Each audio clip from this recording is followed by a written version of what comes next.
Hello everyone, Excel tutorial के second video में आप सभी का स्वागत है।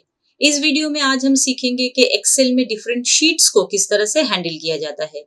पिछले वीडियो में हम लोगों ने सीखा था कि एक्सेल में जब भी हम कोई फाइल ओपन करते हैं तो वो एक वर्क बुक की तरह ओपन होता है।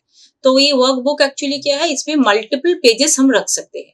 बाय डिफॉल्ट जब भी हम एक्सेल में कोई वर्कबुक ओपन करते हैं ना, तो उसमें बेसिकली क्या होता है, एक ही शीट या फिर एक ही पेज दिया रहता है बाय डिफॉल्ट, और वो भी एक्सेल के सारे अपर वर्जन्स में।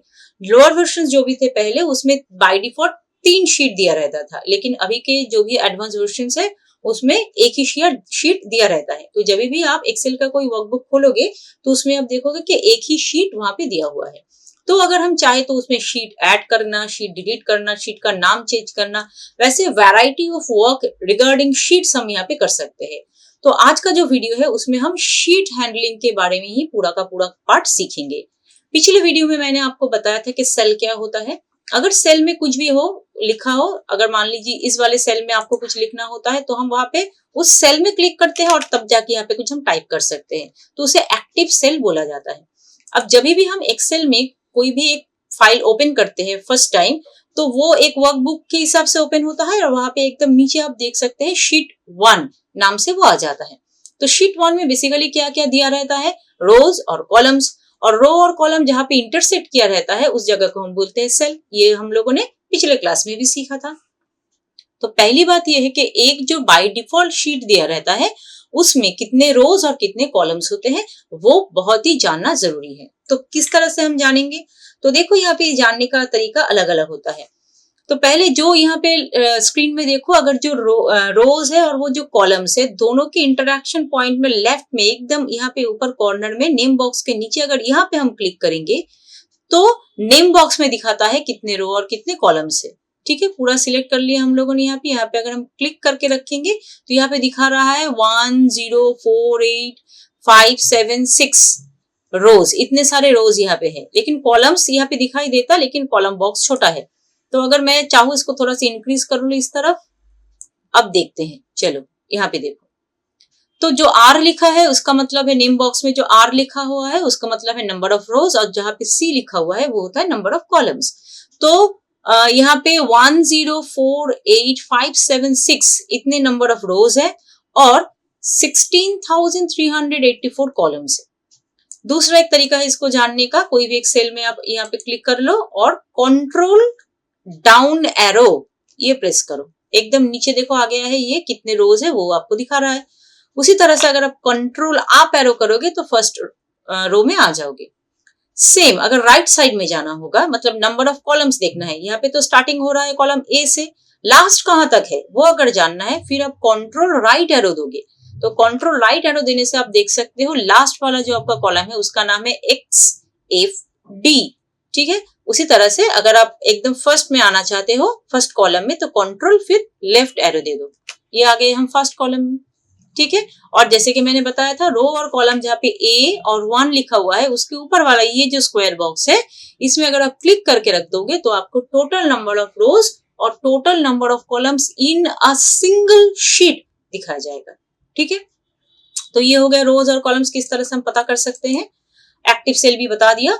अब चलो यहाँ पे शीट का एडिशन वगैरह सब देख लेते हैं। बाय डिफॉल्ट यहाँ पे शीट 1 दिया हुआ है, अगर तुम्हें शीट और चाहिए तो फिर यहाँ पे जो प्लस साइन दिया हुआ है इसमें क्लिक करो, तो प्लस में क्लिक करते ही एक नया शीट आ जाएगा, फिर प्लस में क्लिक करते दूसरा शीट आ जाएगा।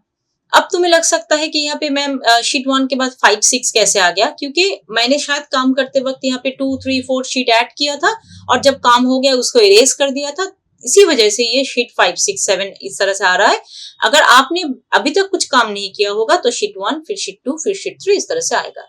तो अगर आप चाहो तो इसको नाम भी चेंज कर सकते हो। और दूसरा एक ऑप्शन भी बताती हूँ इंसर्ट करने के लिए। पहले एक तो प्लस में दिखाया, दूसरा यहाँ पे अगर राइट क्लिक करोगे किसी भी एक शीट के ऊपर, अगर आप राइट क्लिक करते हो तो यहाँ पे एक इंसर्ट वाला ऑप्शन दिखा रहा है। यहाँ पे भी अगर आप क्लिक करोगे तो आपको पूछा जाएगा क्या करना चाह रहे हो, तो मुझे वर्कशीट इंसर्ट करना है, यहाँ से वर्कशीट सिलेक्ट करूंगी और फिर ओके। तो देखो यहाँ पे एक नया शीट आ गया। अब शीट 7 जो है वो आगे 6 के आगे आया है, तो इसको सिलेक्ट करके अगर इस यहाँ से उठा के ऐसे लास्ट में डाल दोगे तो ये लास्ट में आ जाता है।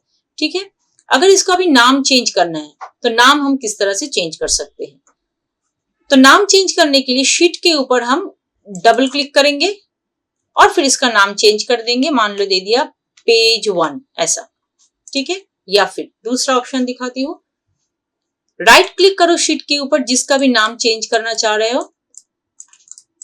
राइट क्लिक करने के बाद यहाँ पे है रीनेम, ठीक है, रीनेम में क्लिक करो और फिर नाम चेंज कर दो। मान लो ये है पेज 2, नाम दे दिया, अपने हिसाब से नाम दे सकते हो। तो कौन सा ऑप्शन दिखाया रीनेम के लिए? एक तो आप यहाँ पे शीट जो भी चेंज करना चाह रहे हो शीट का नाम, उसके ऊपर डबल क्लिक कर दो फिर चेंज करो, या फिर बताया कि इसके ऊपर राइट क्लिक करो और राइट क्लिक करने के बाद यहाँ पे रीनेम करो, वो भी हो सकता है। तो 2 ऑप्शन हम लोगों ने सीख लिया रीनेम के लिए। अब करते हैं शीट को नेक्स्ट। यहाँ पे क्या बोला गया है, डिलीट हम करेंगे बाद में, मूव और कॉपी। तो मूव और कॉपी के लिए जिस तरह से मैंने दिखाया कि इसको अगर मान लो मुझे शीट 6 को फर्स्ट में लेके जाना है, तो मैं यहाँ पे इसको उठा के इस तरह से, ये देखो एक पॉइंटर घूम रहा है ब्लैक कलर का डाउन एरो, देखिए ये पोजीशन बोल रहा है मुझे कि मुझे कहाँ पे इसको प्लेस करना है। फर्स्ट में प्लेस करना है, इसलिए फर्स्ट में लेके जाऊंगी और लेफ्ट माउस बटन को मैंने होल्ड करके रखा हुआ है यहाँ पे। अब मैं इसको छोड़ देती हूँ तो ये आ गया देखो एकदम फर्स्ट में। उसी तरह से अगर मैं मान लो अभी शीट 7 को पेज 2 के पहले लाना चाहती हूँ, तो शीट 7 को होल्ड करो, लेफ्ट माउस बटन होल्ड करके रखो, इसको उठाओ और देखो पेज 1 और पेज 2 के बीच में जो ये डाउन एरो आ रहा है उसमें जाके इसको छोड़ दो, फिर ये पेज 2 के सामने आ जाएगा, ठीक है। इस तरह से हम इसको मूव कर सकते हैं। वही काम यहाँ से हम राइट क्लिक करके भी कर सकते हैं, मूव और कॉपी। तो मूव और कॉपी में जाएंगे, आप किसके आगे पीछे लाना है, देखो यहाँ पे दिया हुआ है बिफोर शीट, मतलब कौन से वाले शीट के आगे लाना है। मान लो मैं ले रही हूँ अभी फिलहाल इस ऑर्डर में है, अभी मान लो मुझे शीट 6 के पहले चाहिए, शीट 2 के पहले, पेज 2 के पहले ऑलरेडी है, मुझे शीट 6 जो है उसके पहले लाना है, तो मैं इसको सिलेक्ट कर लूंगी। करने के बाद इसको करना है ओके। तो देखो ये शीट 6 के पहले मतलब फर्स्ट में आ चुका है। इस तरह से हम इसका ऑर्डर चेंज कर सकते हैं। अब अगर शीट को डिलीट करना हो तो यहाँ पे हम राइट क्लिक करके इसको डिलीट कर सकते हैं इस तरह से। तो देखो डिलीट हो गया, फिर इसको भी डिलीट करो, फिर ये भी यहाँ से डिलीट हो जाएगा। इसको डिलीट करो, राइट क्लिक करके डिलीट हो गया। फिर अगर पेज तुमको चाहिए तो फिर यहाँ से इंसर्ट करो, देखो ये आ गया है शीट 8, ठीक है। इस तरह से हम शीट का ऑपरेशन यहाँ पे कर सकते हैं।